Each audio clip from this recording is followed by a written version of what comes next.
இந்த வீடியோவில் நம்ம வந்து சேலையோட ஓரத்தில் எப்படி தையல் போடுறது அப்படிங்கிறத பார்க்கலாம். ஃபர்ஸ்ட் வந்து சேலை எடுத்துக்கலாம். சேலையோட உள்பகுதி வெளிப்பகுதி பார்த்துக்கோங்க.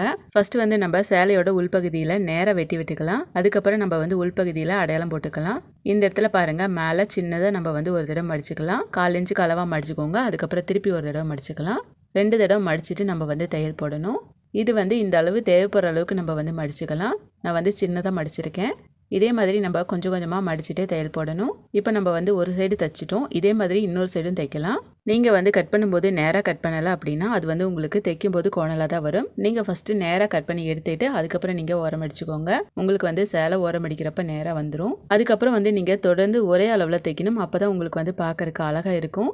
எப்போதுமே நீங்கள் வந்து ஓரம் அடிக்கிறப்ப 2 தடவை மடிக்கிறீங்க இல்லையா, அது வந்து 1/4 இன்ச்சில் தான் மடிக்கணும். நீங்கள் வந்து பெரிய கிளாத்தை மடிச்சுட்டு அதுக்கப்புறம் தைச்சிங்கன்னா உங்களுக்கு ஏற்றி இறக்கி வரும். அதாவது கோணல் மாடலாக வர்றதுக்கு வாய்ப்பு இருக்குது. நீங்கள் வந்து ஒரே அளவில் மடித்து தைச்சிக்கோங்க.